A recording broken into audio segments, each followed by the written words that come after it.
The Forbidden Boundary. Senior cartographer Navira Vex stared at the massive holographic display dominating the central chamber of the Galactic Survey Authority headquarters.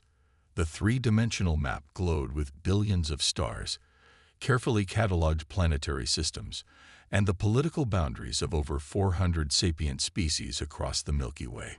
It was a marvel of scientific cooperation, spanning 12,000 years. Yet her four eyes kept returning to the blank void that interrupted the otherwise perfect map, a spiral arm segment approximately 15,000 light-years in length, marked only with a simple designation: Restricted Zone, Human Territory.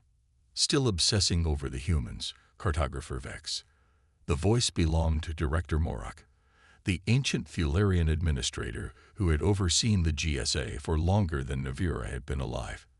His gelatinous body pulsed with bioluminescent patterns, expressing mild disapproval.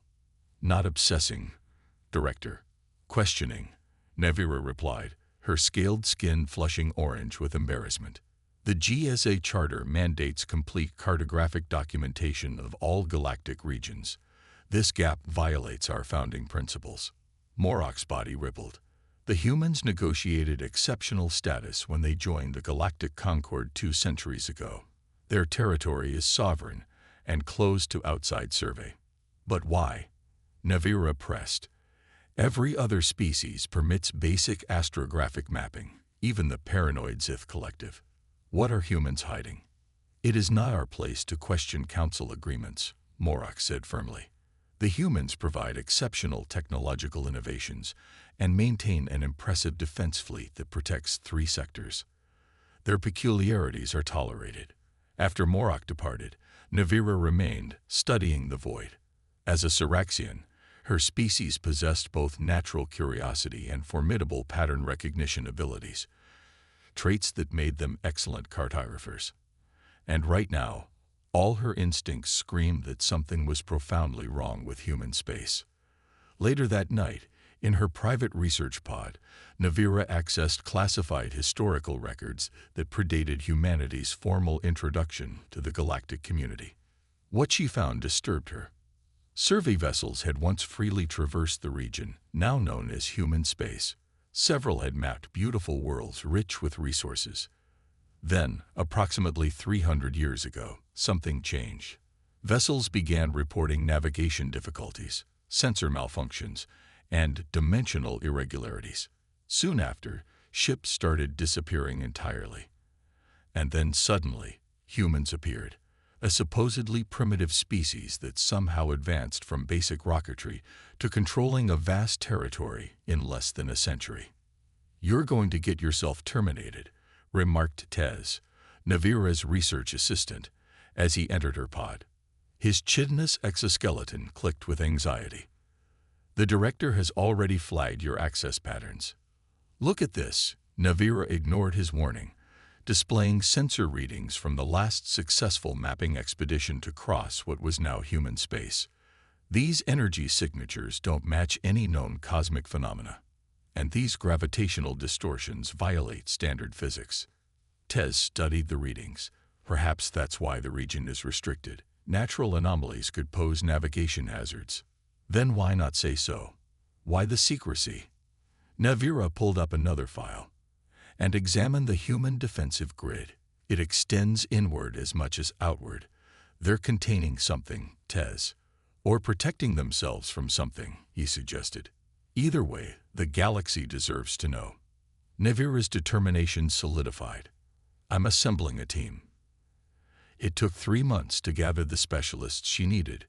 Krell Dorn, a brilliant Vexillian propulsion engineer who could modify their vessel's signature to avoid detection. Philia Sen, a xenoanthropologist specializing in emergent civilizations, and Vox, a Tellurian security specialist whose military background would prove invaluable if they encountered trouble. Together with Tez and herself, they formed a small but capable crew. Their vessel, the Stellar Inquiry, was officially dispatched to map an unremarkable cluster 2 sectors away from their actual destination. Once clear of monitoring stations, Krell activated the modifications that would mask their true course. Approaching the boundary of human territorial space, Tez announced as the ship decelerated. Passive sensors only. As agreed. The view screen showed nothing unusual, just stars and the peaceful vacuum of space. No warning beacons, no patrol vessels, nothing to indicate they were crossing into restricted territory. "This is unexpected," Philia commented. "Most species mark their boundaries clearly." "Perhaps they rely on more subtle detection methods," Vox suggested, his warrior's instincts on alert. They hadn't traveled more than 2 light-years past the boundary when the first anomalies appeared. The ship's instruments flickered, gravity fluctuated subtly, and the quantum positioning system reported impossible spatial coordinates. "Something's affecting our sensors," Krell reported, his scaled hands moving rapidly across the engineering console. "It's as if space itself has different properties here." Navira felt vindication and unease in equal measure. "Can you compensate?" "Partially," Krell replied. "But these aren't typical distortions. It's almost like deliberate interference." They proceeded cautiously, documenting everything. On the 3rd day, they detected a human outpost, a small monitoring station orbiting an unremarkable moon. They gave it wide berth, but not before Philia captured detailed scans. "Their technology is peculiar," she observed.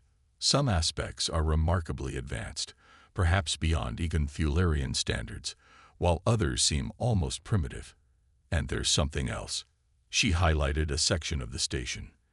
"These arrays aren't communications or weapons. They're measuring something." "Spacetime stability," Krell suggested after analyzing the data. "They're monitoring the fabric of reality itself." As they ventured deeper, they discovered more outposts, all with similar monitoring equipment. The spatial anomalies intensified. Occasionally, stars seemed to flicker momentarily out of existence, and the ship's chronometers desynchronized from each other by microseconds, a phenomenon that should have been impossible. On the 5th day, they intercepted coded transmissions between human vessels. Tez managed to decrypt fragments. "Boundary integrity at 91%. Sector 12 shows thinning. Deploy Anchor Team Alpha." "What are they anchoring?" Vox wondered aloud.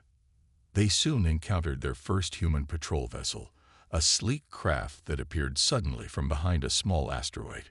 The crew tensed, but the human ship merely adjusted course to maintain distance, making no hostile moves yet clearly tracking them. "They know we're here," Vox stated flatly. "Let's make contact," Navira decided. "We came for answers. Direct inquiry may be our best option." To their surprise, the humans responded immediately to their hail. The view screen displayed a human female, her expression neutral but alert. "Unidentified vessel, you have entered restricted space. State your purpose." Navira stepped forward. "I am Senior Cartographer Navira Vex of the Galactic Survey Authority. We are conducting a standard astrographic survey." The human's expression didn't change.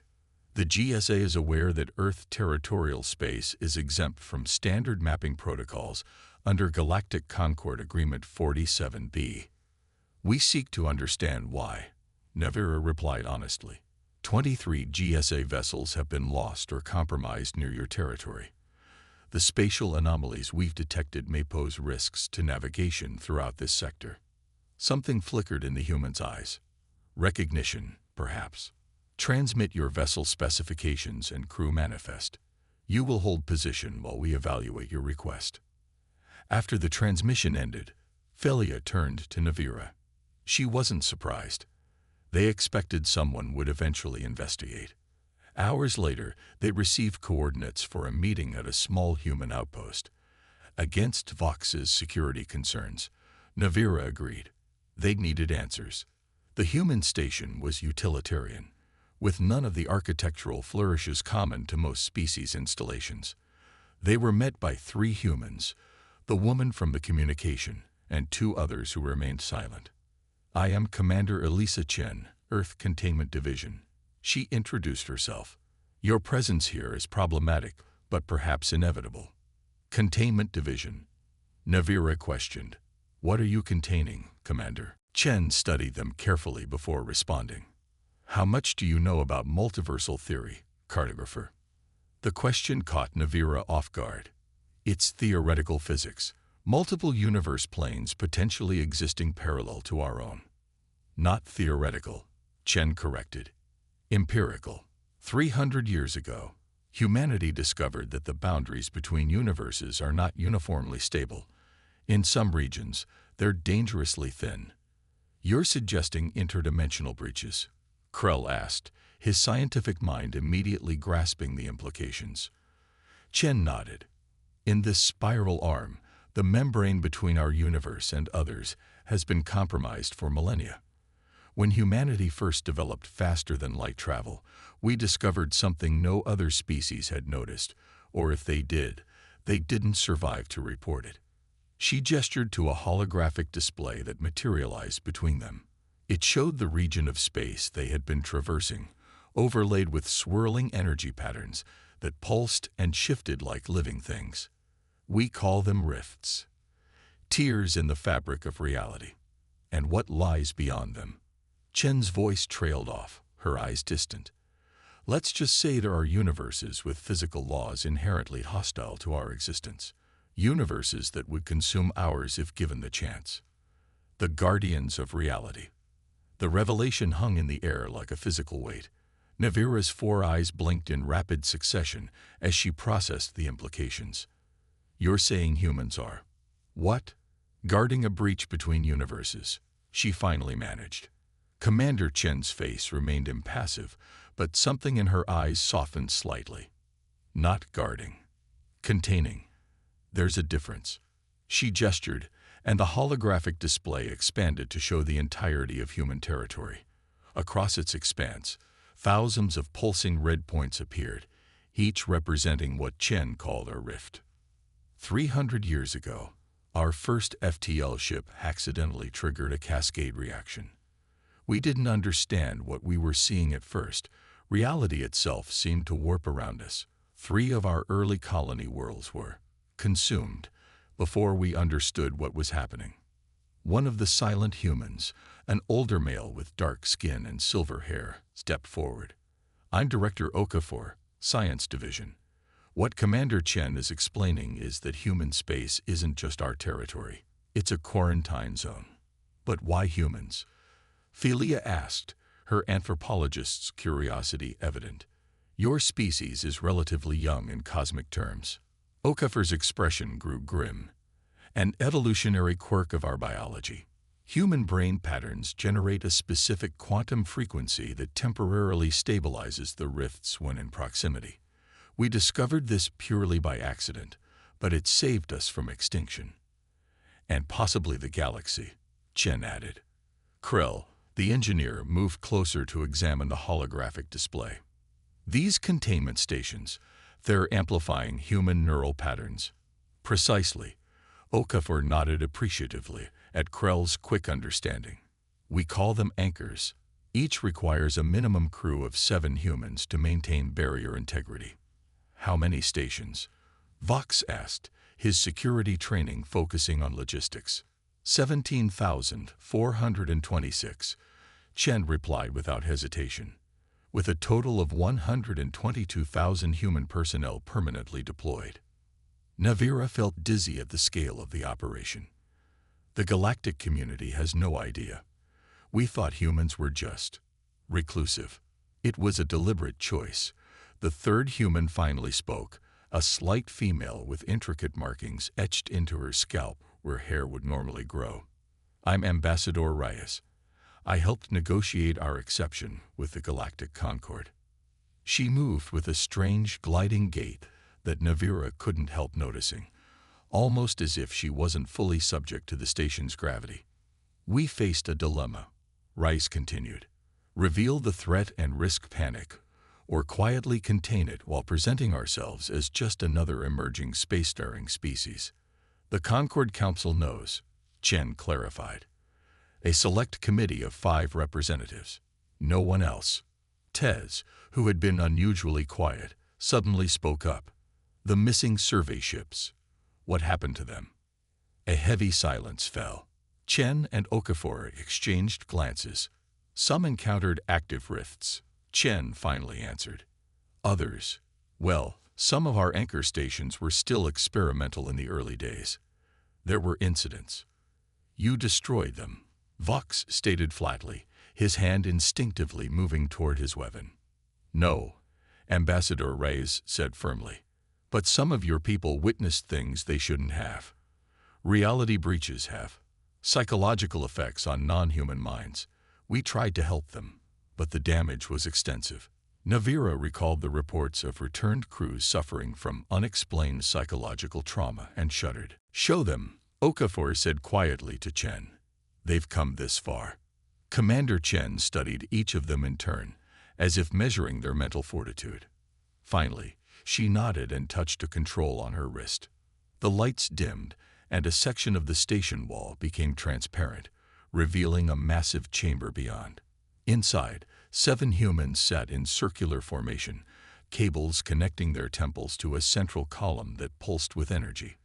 But what drew Navira's horrified attention was the space above them. Reality itself seemed to fold and twist there, colors that shouldn't exist bleeding into one another. Occasionally, something that resembled a limb, but with too many joints and impossible angles, would push through before being forced back by pulses of energy from the human circle. That, Chen said quietly, is a Class 3 rift, one of the smaller ones. The display lasted only seconds before the wall became opaque again, but it was enough. Navira felt as though her very soul had glimpsed something it was never meant to comprehend. Now you understand why we keep our space closed, Rice said gently, and why we cannot permit unrestricted mapping. The strain, Krell whispered, his scientific mind clearly running calculations. What's the toll on your people? Okafor's face became a mask. Anchor duty is limited to 6-month rotations. After that, rehabilitation is required. Many never fully recover, Chen added, her voice softer than it had been before. It's the price we pay. Navira's mind raced. But you joined the galactic community. You trade, you participate in diplomatic relations. We needed resources, Rise explained. Technology. The containment grid requires tremendous energy and materials. And, she hesitated, we hope to find other species with similar neural patterns who could help share the burden. None so far, Okafor said. Though several Vexillian brain patterns show promise, he nodded at Krell. What happens if you stop? Tez asked, his voice barely audible. If the anchors fail. The 3 humans exchanged glances again. Theoretical models suggest total universal collapse within 78 years, Okafor said clinically. The rifts would expand exponentially once containment fails. A heavy silence fell over the room. So this is why maps end at human space, Navira finally said. You're not protecting territory. You're protecting reality itself. And now you have a choice, Commander Chen said, her posture straightening. What will you do with this knowledge? 5 days later, the stellar inquiry returned to Galactic Survey Authority headquarters. Director Morak was waiting in the docking bay, his gelatinous body pulsing with patterns of anger and concern. Cartographer Vex, he began before she could even disembark. Your unauthorized expedition into restricted space has triggered a formal complaint from the human ambassador. The council demands an explanation. Navira met his gaze steadily. I've completed my survey, Director. The data has been processed and my report prepared. She handed him a data crystal. When activated, it showed a revised map of the galaxy, with human space still marked as a restricted zone, but now with a detailed addendum about spatial anomalies and navigation hazards that made the region unsuitable for standard cartographic procedures. You found nothing. Morak's patterns expressed confusion. I found that some boundaries exist for good reasons, Navira replied carefully. The humans have legitimate concerns about the stability of that region of space. Their containment measures protect valuable research. She could feel the eyes of her crew upon her. Krell, Felia, Vox, and Tez. They had all made the same choice after 3 days of intense debate. The void in our maps will remain, she concluded, and I recommend a formal GSA declaration supporting the human quarantine protocols. Later, alone in her quarters, Navira replayed the final conversation with Commander Chen. "Will anyone believe you kept this secret for so long?" she had asked the human. Chen's smile had been tired but genuine. "The best secrets hide in plain sight, cartographer. People see what they expect to see. A young, somewhat eccentric species carving out its territory. And the price your people pay, the anchor cruise, is volunteered freely," Chen had replied. "Every human in the containment service chooses this duty. Knowing the cost doesn't diminish the necessity." Navira had one final question. "Have you ever considered what might happen if one of those things actually broke through?" Chen's expression had changed then, showing the first real emotion Navira had seen from her, a strange mixture of fear and determination. "We don't just maintain the anchors, cartographer.